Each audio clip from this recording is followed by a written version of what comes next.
Bonjour tout le monde et re-bienvenue à C'est sécurisant pour notre série de capsules sur l'éducation à la sexualité. Et pour l'occasion, j'ai encore une fois invité mes spécialistes pour venir répondre à vos questions et nous aider avec le sujet.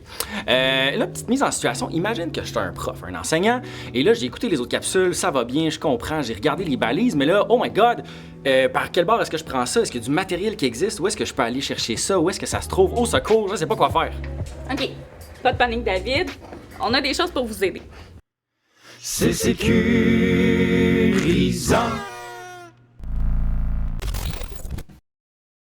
Est-ce que vous saviez qu'il existe des documents conçus spécifiquement pour l'éducation à la sexualité en CCQ? Oui, en effet, ces documents-là reprennent exactement le contenu des apprentissages en éducation à la sexualité, des canevas pédagogiques. Vous savez, ceux qui étaient utilisés depuis le début du projet en 2018. Ce qui est merveilleux, c'est qu'ils ont tout résumé et ils ont synthétisé le tout par niveau scolaire ainsi que par thème. Donc, tout est segmenté en un seul document qui est beaucoup plus rapide à lire. Allons regarder un document ensemble pour être sûr qu'on comprend bien son fonctionnement. Soulignons au passage aussi que tous les documents sont faits de la même façon, tant au niveau primaire que secondaire.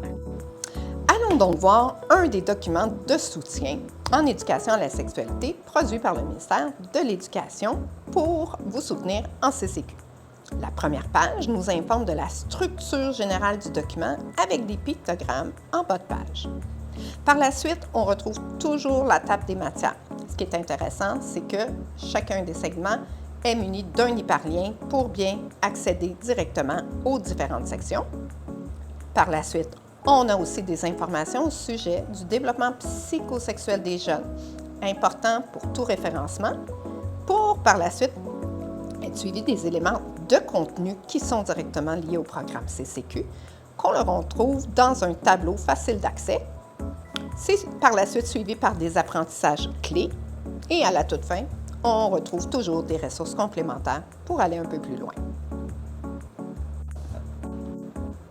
Allons donc voir ensemble, particulièrement, les contenus, par exemple, dans le thème « Influence du groupe en 4e année du primaire » pour inégalité de sexe et de genre. Des explications sont donc fournies. Ça vous nourrit sur le sujet. Ça peut être une bonne source fiable d'informations parce que les renseignements qui se trouvent sont basés sur des recherches et des données scientifiques. On y retrouve aussi des vulgarisations de concepts, des notions qui sont expliquées avec des mots d'enfant. Et, par la suite, on fournit des énoncés qui font des illustrations de situations concrètes dans la vie des élèves.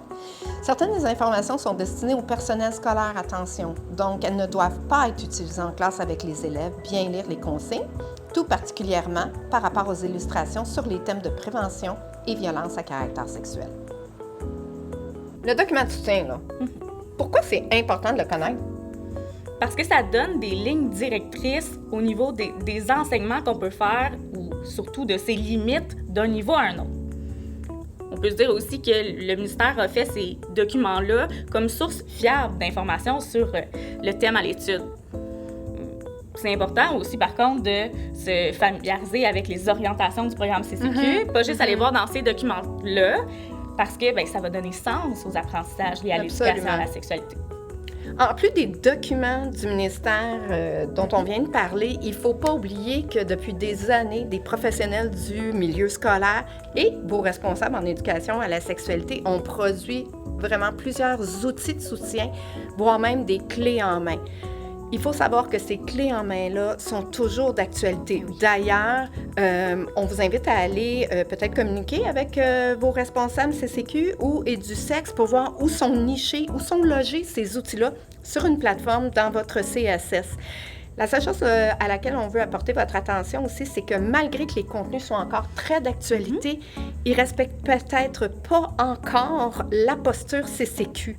Donc, même si le contenu est fiable et bon, on vous réfère à vos responsables pour pouvoir avoir une tournure qui puisse respecter CCQ et l'approche sociologique.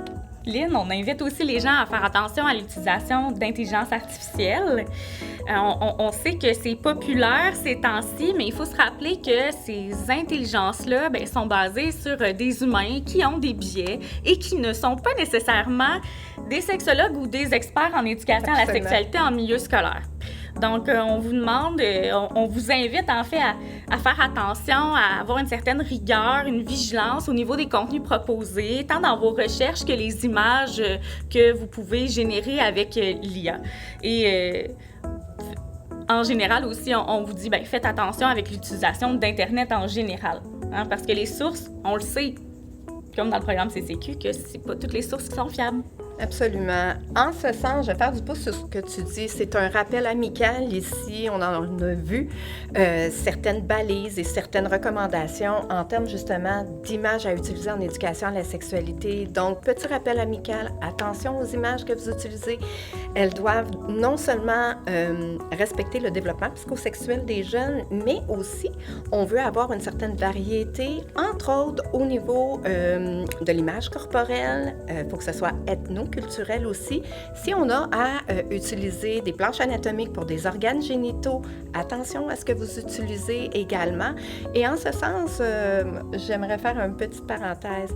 Quand on traite de la puberté, entre autres, on ne sépare pas les groupes entre garçons et filles.